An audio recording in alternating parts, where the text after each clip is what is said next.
Sir, shall we call the meeting to order?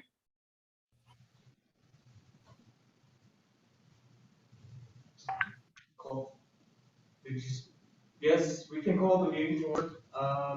Good morning, everyone. Okay, let me just have a roll call. All right, Guam Police Department. GPD? Okay. Major Manager. Okay, sir. Department of Corrections, check. Customs and Quarantine. Clear. Division of Aquatic Wildlife. DYA. Park Patrol. I'm sorry, DY is present.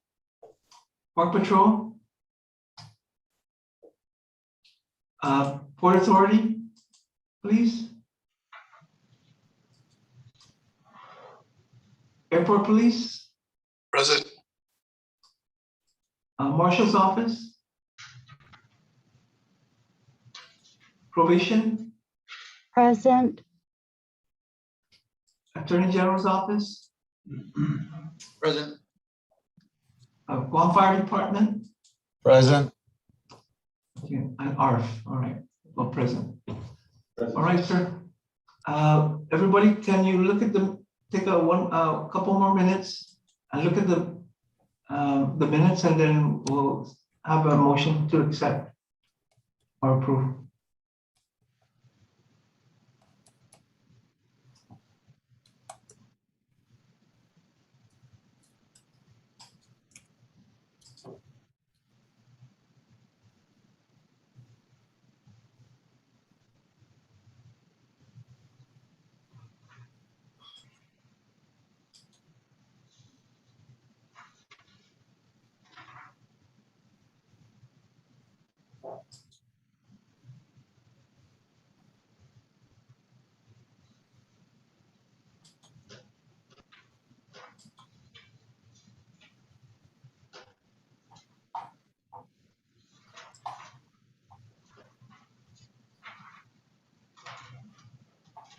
Approved.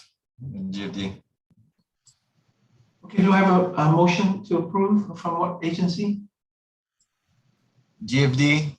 Motion to approve. Any second?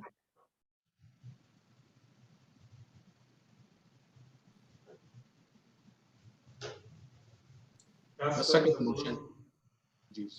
Second. Okay. All right. So, all right, sir, you have anything? Chairman and Vice Chairman remarks? Okay, from my end, I'm going to just keep it really short because it's just really much more or less in the updates that I will be providing in reference to the force leadership structure tier. Some of the updates we're still waiting. So no real remarks at this time. Thank you.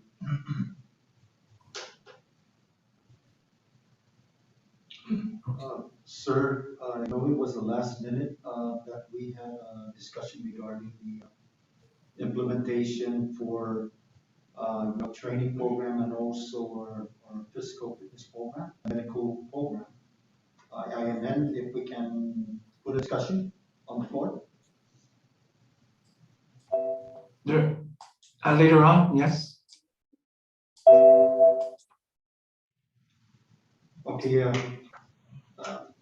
about a day ago or two, it was sent out regarding implementation proposal to assist on the medical issues that we were having on our police officers, Leos, and also fire personnel.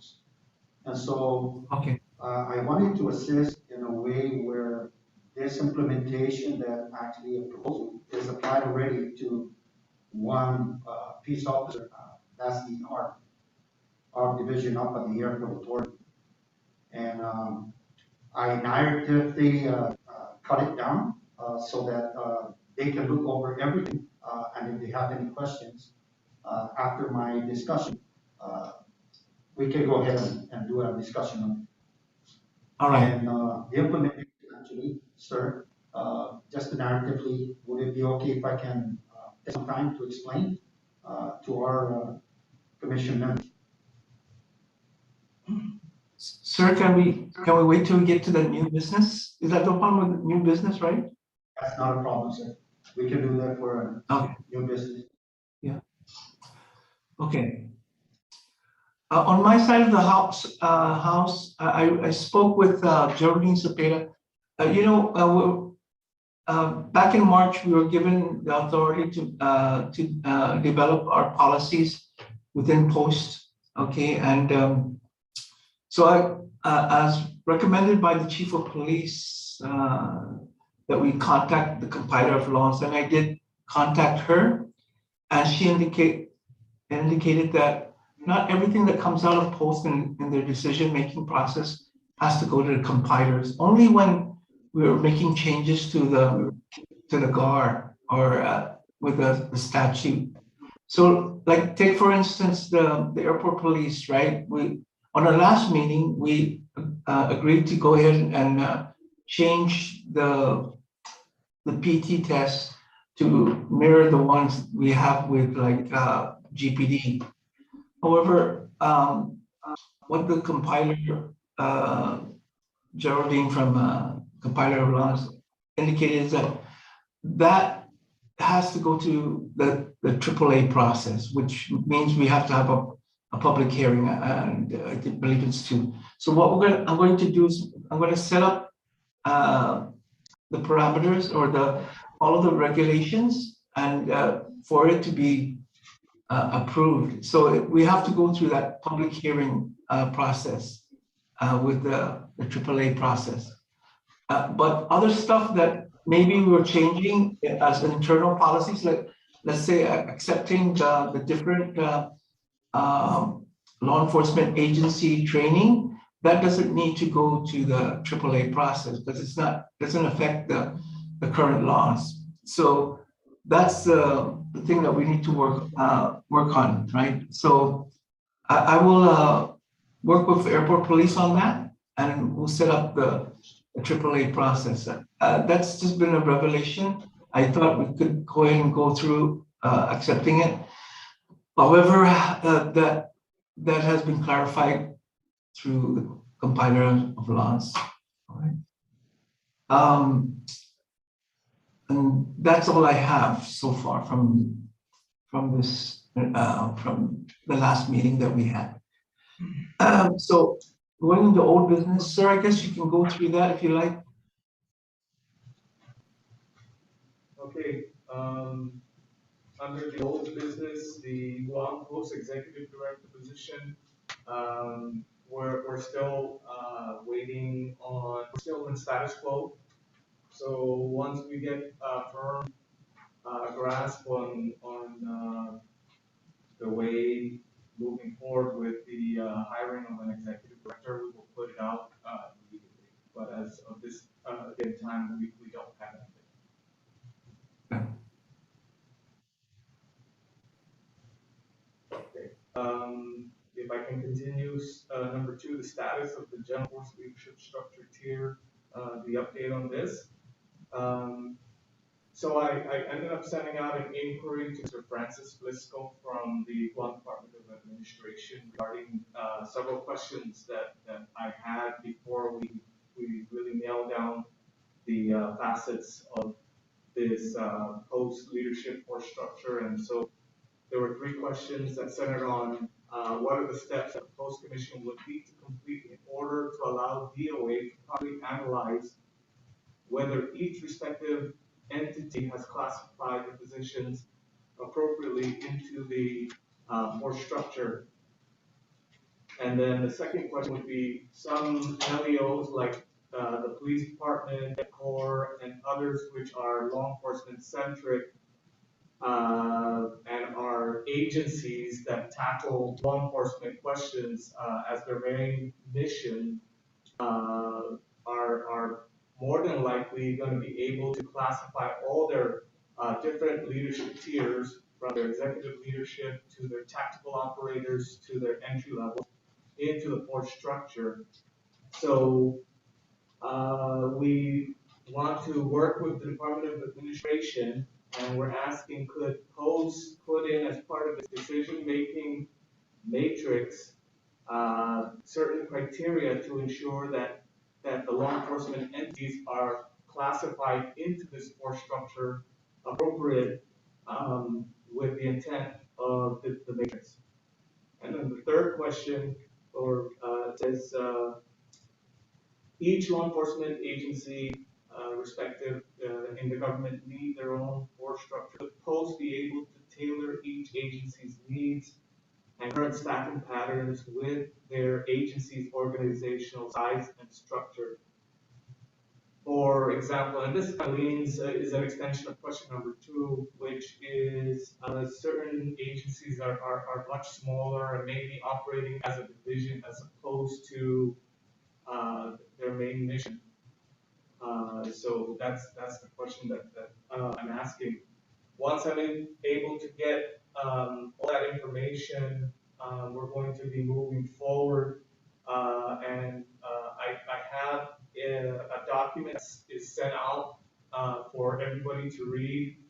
It's the actual facets of the force structure broken down into 4 tiers, which is your entry level, your apprenticeship tactical tier. Then you have your supervisory slash specialist tiers, and then you have your executive management tiers. It will be sent out by Ms. Bertha sometime today, if not already. I'd like everyone to just take a look at that, and if you can provide your inputs directly to either to Bertha, myself, Chief Ray, and Chief Bob, and we'll take a look at all of that. And we'll be setting up a meeting once I get the clarification, and we'll be moving forward shortly. Chief Bob, do you have any update on the endeavor to get some sort of software tracking for certification, or not? Not at this time. Not this time, but we already had a meeting. I had a meeting with the governor and also with Stephanie from the governor's office and some other people regarding this. And so they're still just figuring out the funding source. So I think they identified about $85,000 to start the program up. But I have no clear updates since last month. So I will continue to follow up and see where we're at. It is, I want to let everyone know that it is going to happen. It's just, and we have the full support of the administration. It's just taking a while regarding the funding. And from what I understand also, we have, it has to be a sole source endeavor with the getting the software system. So they're trying to navigate that through GSA. So we have people at the governor's office working to help that get through. Sir, if I can just back up a little bit on the structure here. Are you going to have any meetings? I know that we identified each agency to have a representative. So are you going to have a meeting anytime soon? Yes. One of the challenges that I have personally is that I have to tailor my time and as appropriate. So I've been working on trying to make sure that before we have a meeting, that everybody has concise information in which they can take a look at and analyze rather quickly, rather than going through tons of documentation. I'm actually doing the research just to make sure that when we set it out, it's easy to understand and easier to just move forward.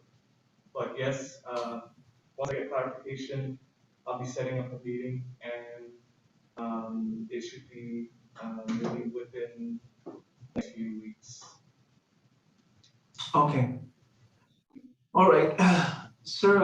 If I can move on to number 4 on the certification. I just want to address this because I know that the media has contacted me, and also there has been some controversy regarding, not controversies, but some issues that were brought up. And they were asking about that process, and I told them that we're still working on it.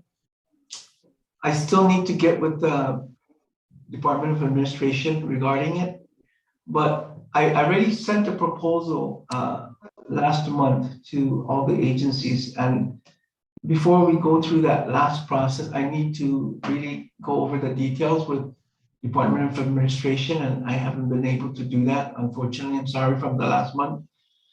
But the whole thing is this, okay, there's two tracks, of course, that is going on. One is that the agency goes through this process of personal adverse action. And, I'll give you an example. Let's say the individual is unable to perform the PFQT, and he's been given 4 chances and what have you. And so the agency has decided to reclassify that individual or that law enforcement officer down to, let's say, a clerk 3 or a clerk 2 or what have you. So that process goes through that agency, and it essentially goes through that process, and he gets reclassified. If the individual disagrees that he should not be reclassified, that goes to the civil service issue. Now, the decertification process is totally different. It's a separate track. So the agency needs to ask the Post Commission to decertify him, and then they have to give us the details behind that. And since, as far as I know, there has never been an agency that asked for decertification. Okay, they just inform us that this individual no longer works, but we've never gone through that decertification process. Okay, and so we need to just formalize that process if necessary. And it just so happened that something happened at the airport police where one individual had questioned that process, one employee questioned that process. So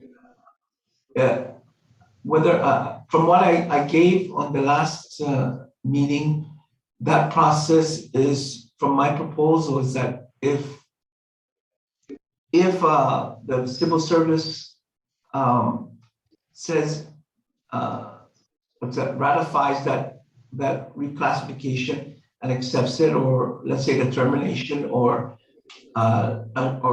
whatever it is, that we should just go ahead and accept it. The problem I'm seeing, okay, is that we have over 1,000 peace officers, and I'm not sure if we're going to have that ability to address these individuals personally, and address each case. They're going to have a hearing and all these other things that if they want to go through that process. So I'm trying to streamline it, but also be fair to all the employees that may be decertified. And so this is our challenge right now, and I need to get with DOA to see what might be some of the things that I'm not aware of that have to do with the personnel actions and all and so forth. But it is something that we need to address, and I ask you if you can really look at that again, and email me any kind of comments. If you need me to resend that proposal, I can do that again. I'll send it through Bertha again too. But we need to address this, and hopefully by next month we can sort of get that process completed. But I do need to work with DOA and figure out what might be the best avenue of this. There is, yeah. So that's basically it. Go ahead. You have any questions? I'm sorry. Just to kind of go into your way of thinking. So we at the agency level begin our progressive discipline. Obviously, there will be a grievance or a challenge. We should expect that from the employee. Right. So once we at our agency start seeing that this individual, this employee, needs to be removed for whatever actions he does, right? Right. Again, the civil service that's down the line may take 6 months, may take a year. But Right. us as an agency, once DOA makes its decision, at that point, we should at least inform the post to begin decertifying with the notion decertification will be pending the final stage, which is the civil service. Are we tracking that way correctly? That's my proposal. And we've never done a decertification process. And so I'm thinking that what you just mentioned is the way of handling these situations, right? Right, because if I've been to civil service in the past 2 years, probably 10 times already.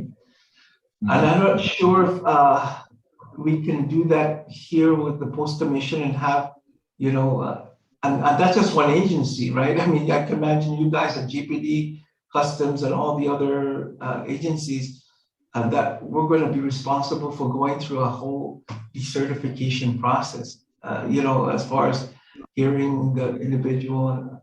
My contention is that if civil service says it's good to go, or if the individual does not contest it, let's say the individual committed a crime, that's an automatic decertification. We don't have to go through any real process. That's an automatic, and then right, according to the law. Yeah. But for other cases such as let's say he can't perform certain things, or he was dismissed because of a performance issue, that's where I'm talking about. Okay. But yeah. So we definitely agree that internally each agency should start the progressive discipline. Right. That internally there should be a pattern of misbehavior or recklessness. But once we send our adverse action up to DOA, again, I feel we can sidebar this. An initial report should go to the commission, be aware of this employee, pending this. So if we need to decertify him, we can. Right. And the agency, according to the statute, the agency has to request a decertification. Okay. So that's all right. So that's what the parameters are. Okay. All right. Moving on. Is there any other questions on decertification? I think we're going to have a better handle of it by next month. Okay. So I just want to let you know that. And I will come back with. Go ahead. Chief, Vice Chairman Tononio, anyway, you're right. Things have to happen with documentations, and it's everything has to be a case-by-case issue. Right. But as far as I have a problem about management decertifying an employee because of a certain part where post actually has to be informed. If the individual actually is impaired to perform this decertification, like I said, depending on a case-by-case basis, if the issue was he can't perform his PFQD by any means, we can't decertify him until he completes. We even added 3 more a quarter over the year, so it's a year and 3 months again. And so it's a progressive thing that we have to keep record of the individual progress at work, and to be certified. Like you said, it depends on the severity of the case that he did or she, did upon themselves while wearing the uniform itself. So I do agree that, we need to really be careful about how we handle the situation. Okay. And like I said, if we have a program in place, and you're right, training and a medical program in place, and we have, a doctor that can render that assistance, that can tell us if the individual is permanently or temporarily is able to perform himself, to their duties. Then we have help. We're looking at every means we can. And I'm just sharing that because we did encounter those things that are, but since we have established a program over at ARC, we haven't had that repeat itself. And that's what I wanted to share with the commission boss. Okay, That's all about right. All right, so we're going to number 5, which kind of discussed this thing.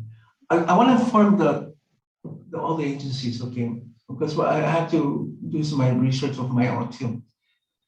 Okay, for extended, what they call long-term disability, okay, that I'm going to address this.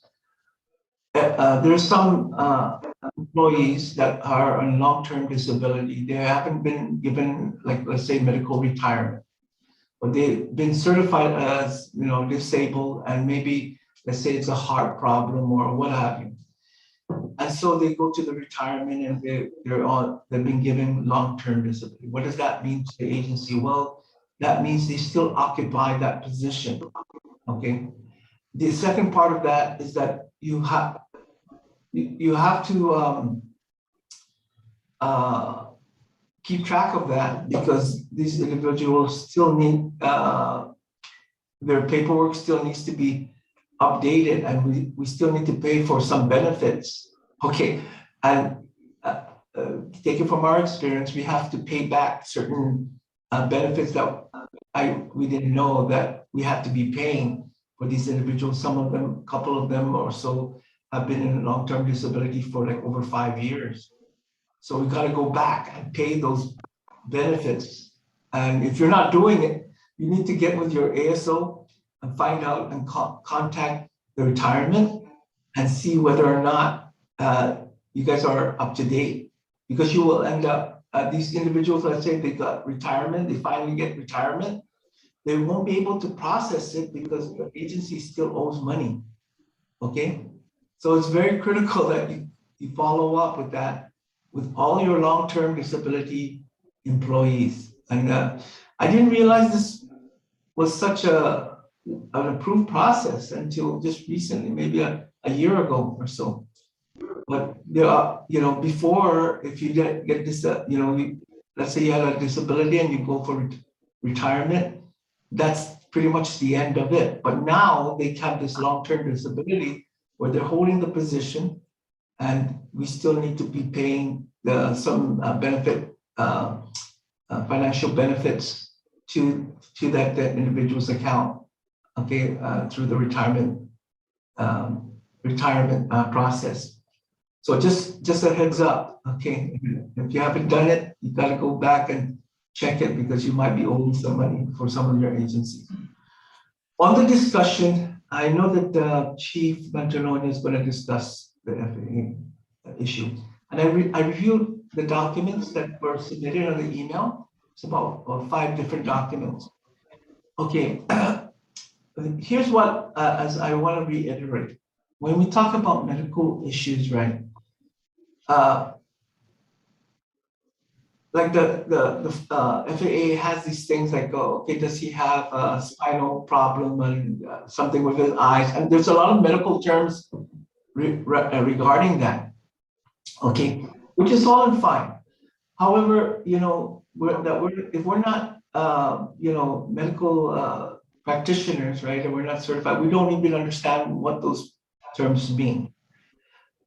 What we did at the airport, and we're doing here at DOC, again, is that we are focusing on performance in accordance with the job description.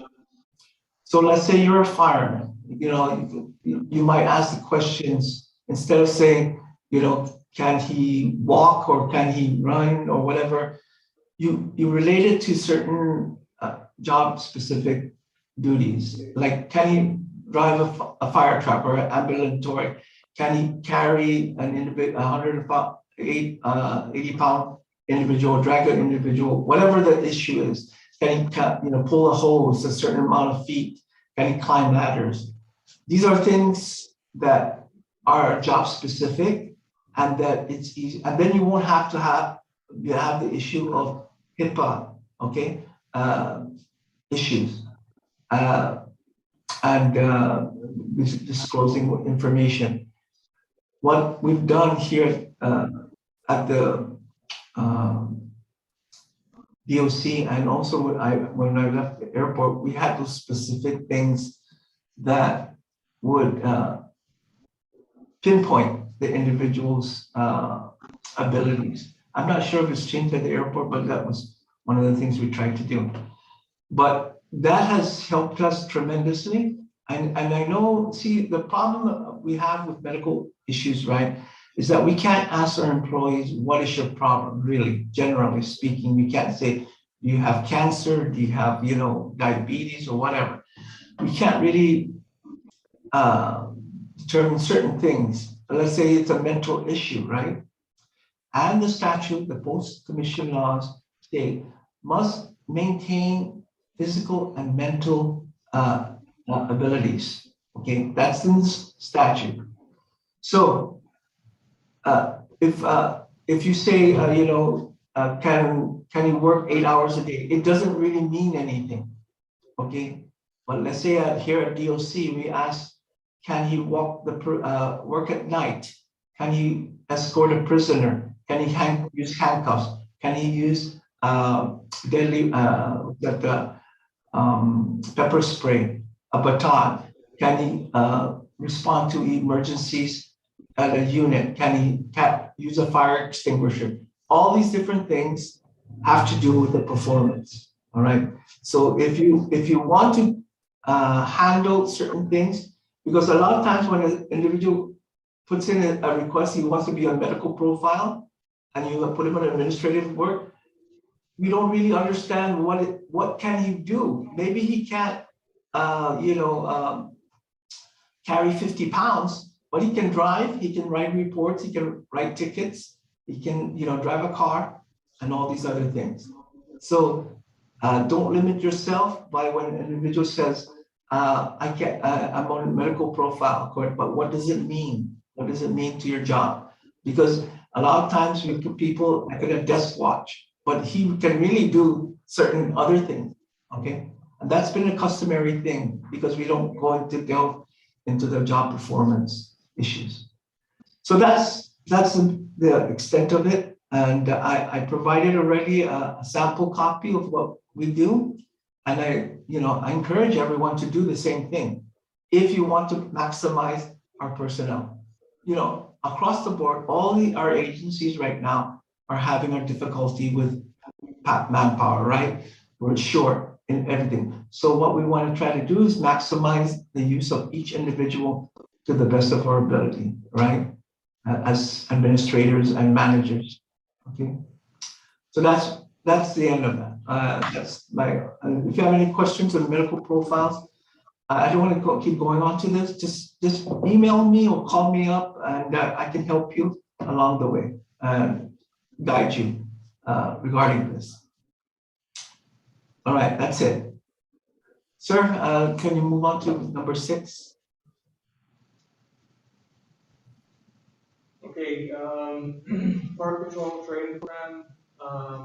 So that is still pending, and if there's any representative from Park Patrol, if we can just stay online right after to discuss this further, so we can clarify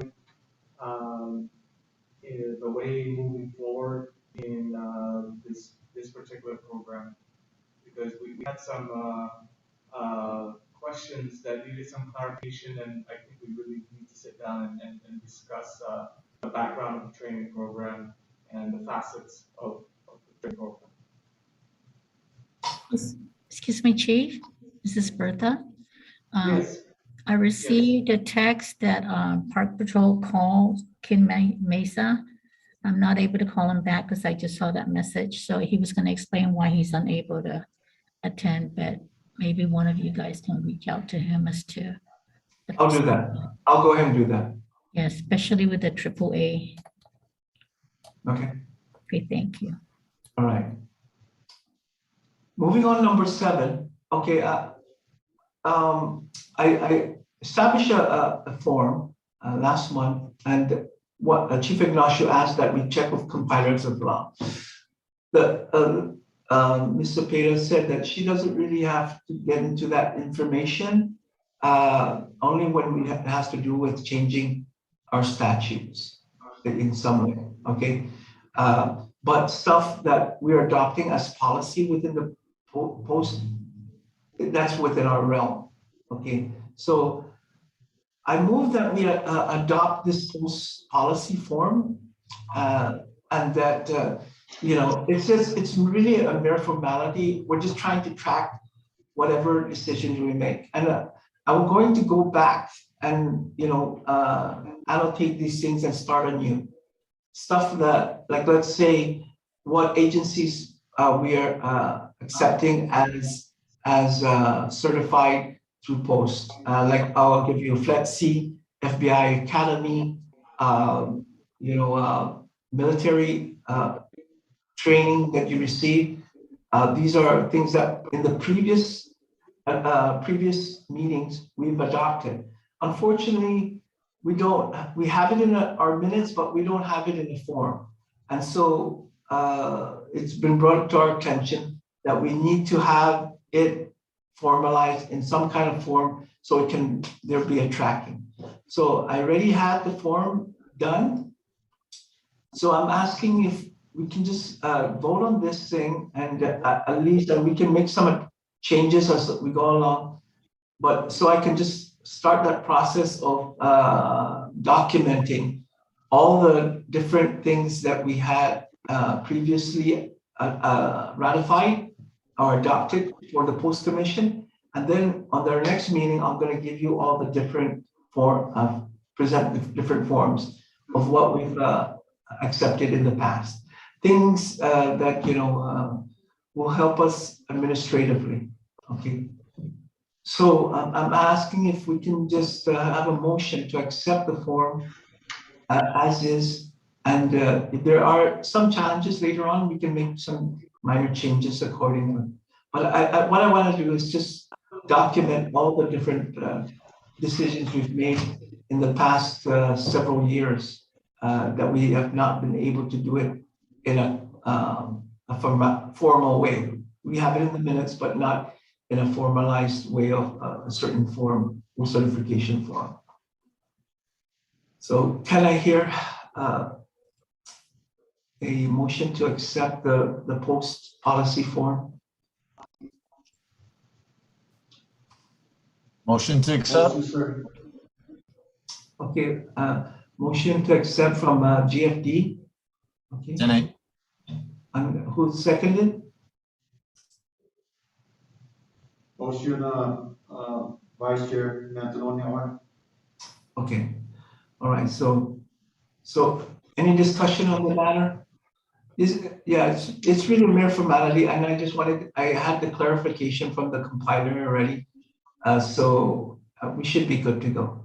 But I want to make sure that there is some documentation in every single decision we made. There's a tracking system. All right. All right, that's all I have. So, sir, you got the new business. Yes, sir. Good morning, Commission bodies. Anyway, what I wanted to discuss was with a program that ARC actually has been undergoing. We fall under the mandated Federal Aviation Regulations Part 139 certification for airports, operational requirements. Every year, our guys at ARC and everyone, we have to submit, and they have to practically attend classes, 2 hours in the classroom and then 2 hours practical training, and it's recorded. And so all rescue firefighting personnel are equipped in a manner authorized by the administrator. with protective clothing and equipment needed to perform duties. We are mandated that we need to have our equipment's inventory for the protection of each and every our personnel while on duty. This is daily. Uniforms and their PPEs are being inspected. So we can't let our guys into the hot area or danger zone with improper use of PPEs. This again, in turn, we're being inspected by the Federal Aviation Administration inspectors every 12 months of the year, calendar days. Each and every ARC personnel undergoes 3 certifications that they need to pass. The requirement of 12 modules that they have to accomplish, and that's the airport familiarization, aircraft fan, rescue firefighting personnel, emergency communications. I can go on so forth. These are not just discussions to our personnel. They are actually questioned of their ability to perform these matrix and these requirements that are mandated to each and every one. That's one thing. The other, we have to undergo and have all our personnel undergo live fire training. At the airport, once upon a time, we had a drill pit. Now, due to EPA requirements, it was shut down back at 1996. And so we're over at Praxi doing these things. But in lieu of Praxi not available, DOE, Anderson actually, shares their burn facility for us to train. And so these are mandates every year that we have to submit. And then on top of that, like I wanted to share regarding the Guam Post Commission regulations for peace officer certification for departments. I wanted to share that with the commission bodies that actually has been going on with ARF for the past, I've been up there for 26 years. And so that's mandated that these guys undergo annual physical examinations before putting on their PPEs. And upon that, a certified DOD an NFPA physician hired by the agency or the airport determines the fate of that firefighter. He will not perform these tasks or get on the truck or put on the PPEs if the medical physician hired by the airport deems he comes back with all the reports that this individual is unfit. So that in turn prohibits that firefighter to perform his PFQT. So everything stops until the doctor clears this firefighter, all for the sake of safety.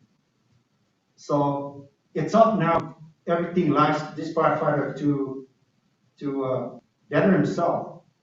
And so this is really hard. And I understand everybody's going through a lot of problems with our prolonged LEOs and firefighters on profile. And I agree, we're not trying to take them off the field. If they can meet the mandates as required, we're not gonna just throw them anywhere. We put them where we need them to assist the department, and I do that. But we cannot risk the fact that we'll put them out there on the line for the sake of choice of personnel. So the doctors are voice.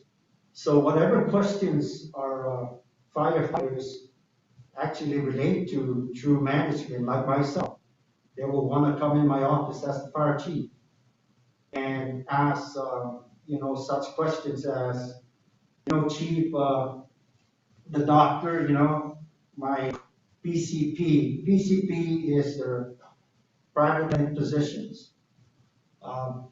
They claim they can come up with all kinds of broad excuses or because they're hurt or they're in disagreement.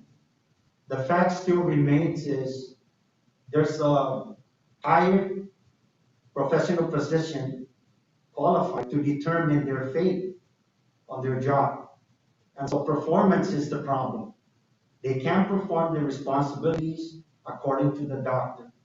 So if their private physician says, I disagree, the department, myself, the line agency, the airport, don't have to answer those questions.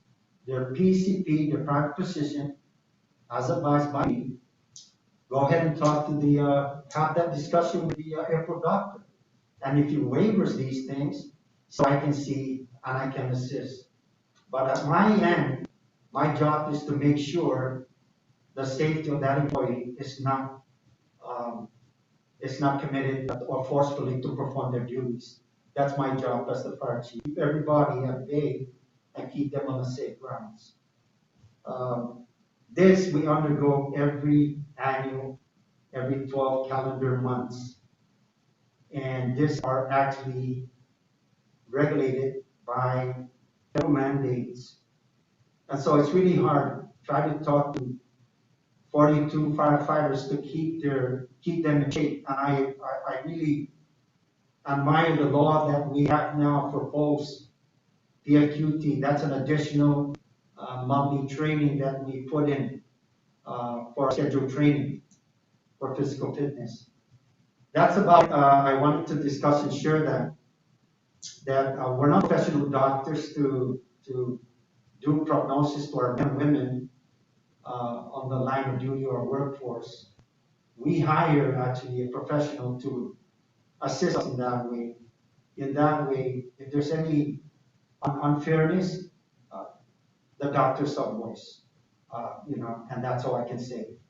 My job is to make sure safety is paramount for each and every firefighter on the field, and not being forced to come into work when they're not deemed capable or they are actually not supposed to be, prohibited by the doctor's order or recommendations. That's about it. That's the discussion I wanted to talk about. Mandate Part 139 for the airport firefighters. Is there any questions as to the topic actually I expressed in discussion?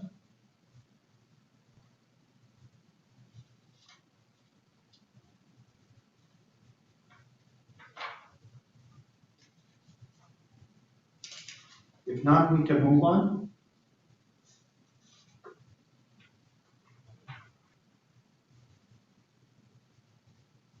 If there's further discussion, we'll move on.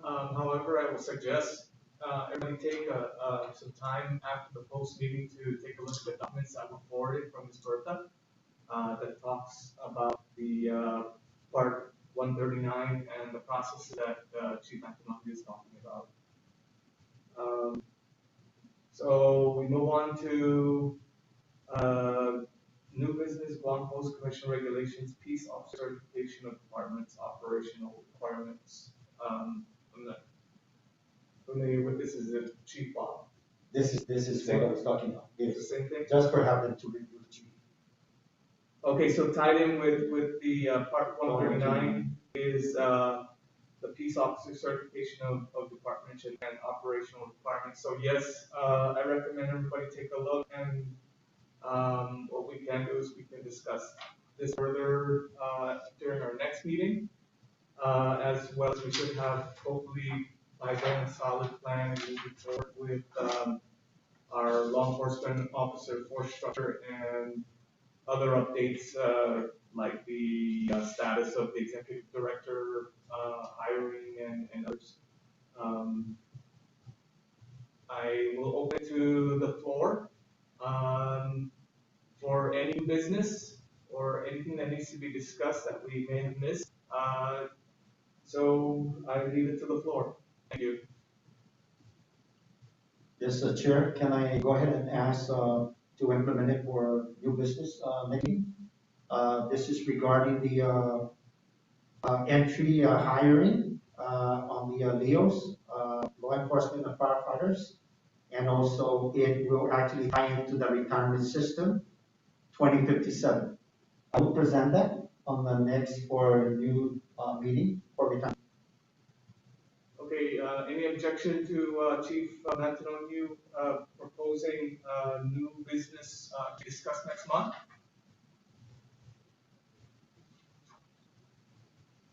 I take it that silence means yes, there's no problem.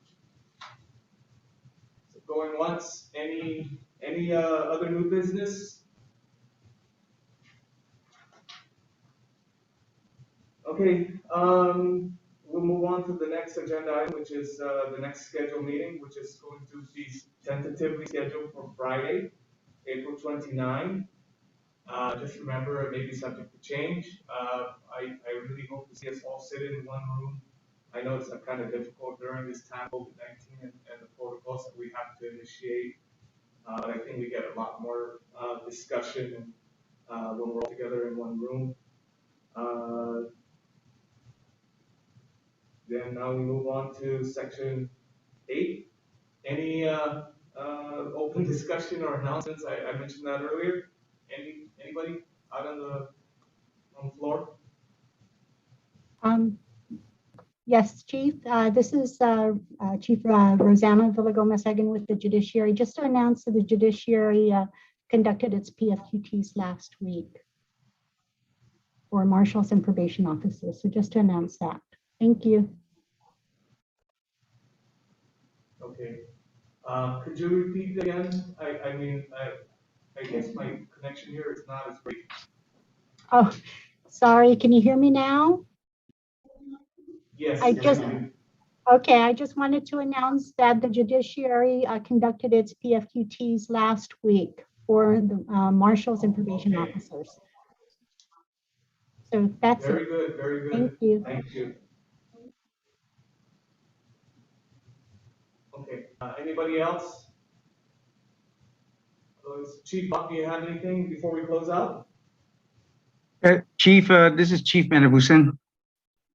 I just wanted to bring up a point that affects every peace officer agency on this commission. With the whole COVID situation going on, finding a venue to conduct an academy has been a challenge. And this is, I know it's a challenge for every agency, unless you have an academy of just 10 recruits. In our case, we're looking at about 34, 35. And the options are not very ideal. So what I want to do is I want to ask every person on the commission that's present, how are you dealing with this? Do you have any venues that can accommodate that many recruits? One of the recommendations or suggestions that was brought up a couple of months ago was to use the Trades Academy building. Is that building a government building? You know, I was looking at the map of Guam Community College. You know, the main auditorium resource center. It's I believe building 400 or 300. I know the culinary college is using that. That's a pretty large facility there. I noticed that building 300 is under renovation. Do any of you have a location that we can use? I'm asking each of you. You can just say no if you don't have one, and I'll stop asking you. Chief, Vice Chair, Chief Antonio Hart. Chief, when asking for accommodation for 30 personnel, what are you looking for, just for classroom? Yes, for classroom, but taking into consideration, you know, the social distancing and things of that nature because of the current pandemic situation. Actually, you bring up a very good question. I know that we're all probably going to run into some kind of situation regarding the trainees, and I'm sure that the Guam Police Department, the Fire Department, and including the Customs, DOC, we all have issues of space. What we can do is reach out to GCC, and perhaps if anybody is aware of any open venue that we could probably utilize, we will pass it on if we get any updates at the next meeting. So if anybody has anything, let us know, because we, like, like what Chief Joy mentioned, um, uh, space is needed, and we are about to embark on our training cycle also, and made me realize that we don't really have much space. But along the same line or same line of thought, Chief Joey actually brought up something earlier regarding the math and English placement. So, Chief Joey, if you could just update it, it's actually beneficial for us to know for hiring.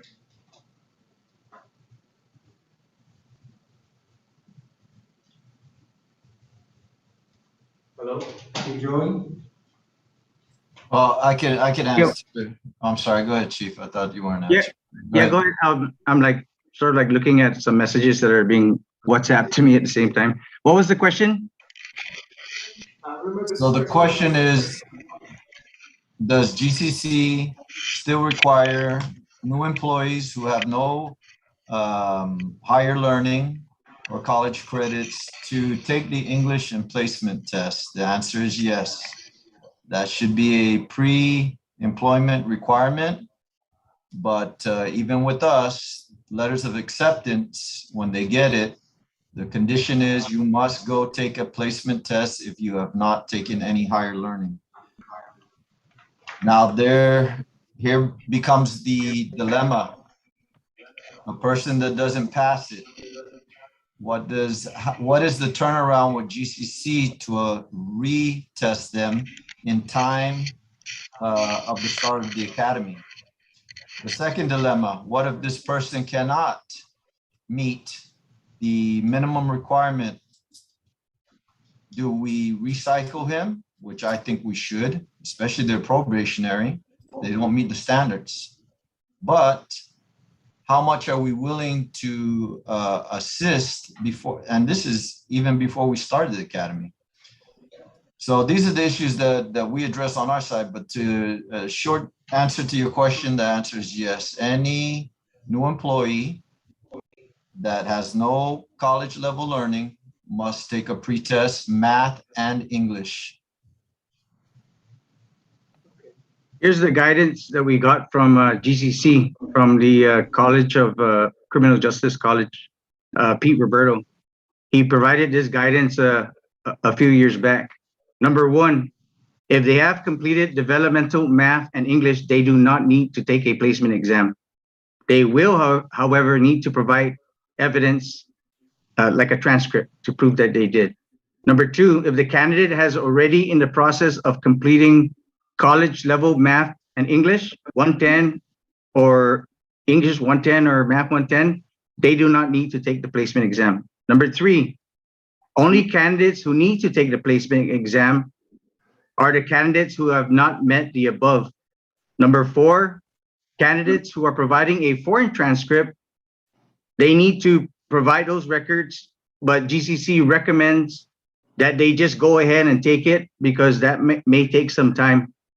And then they're just advising the candidates to go to the admissions building where nowhere else to request to take the placement exam. So that's what we got from Denise. And so that's more guidance there. And I was talking to Chief Paris. So what we're gonna do is come up with some type of like right in line with our policy form. Maybe we can use that policy form in this fashion so we have something consistent across the board. Of course, we're gonna have to get with GCC and let them look at it and say, yes, we're still good with that. I checked with DOA, I spoke to Angie.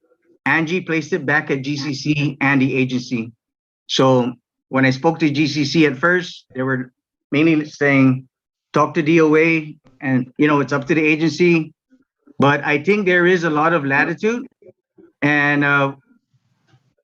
one of the suggestions was that they can go ahead and proceed to take, they still have to take the math and English placement test if they didn't fulfill any of the items that I mentioned. But, you know, if they're gonna go for like an associate's degree, that's when they would really need to take all that. However, if you do look at the EMT prerequisite, it does require in the catalog English 110.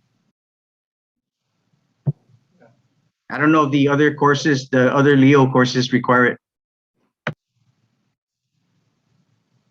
Okay, so we can bring that up maybe a part of the discussion as far as like developing as part of the process or a form or a checklist so that it becomes a little bit easier for us to move forward with recruitment. Any further discussion on this? Yeah, Chief. Chief Mantononi, Vice Chair, or sir, correct me if I'm wrong. We did have a discussion about 2 years ago, if I'm not mistaken, and we did come to agree that the individuals or candidate, they can proceed with the academy, but upon that, upon proceeding with the academy, they are to take the English and math. Correct me if I'm wrong. I think towards the end, if they need to. Yeah, towards the end, Chief, I think we all agreed at one point of time, that was a discussion about 2 years ago.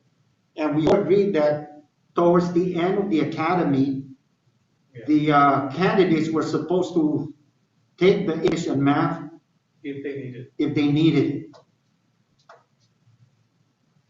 That sounds. And familiar. that is sounds- policy number, Yes, so you know what I'm talking about, Chief?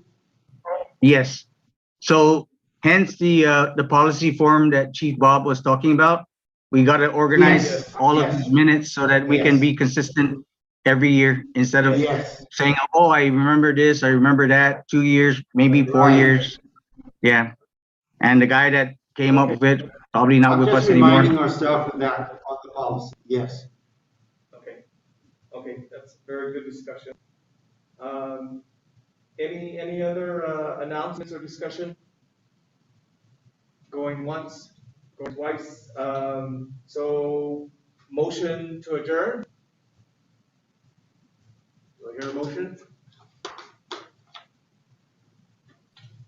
Motion to adjourn. Everybody wants to speak? Okay, thank you, Chief. Chief, Second? I second. Okay, so the next post meeting is April 29th, subject to change if necessary. Everybody have a good day. Same time.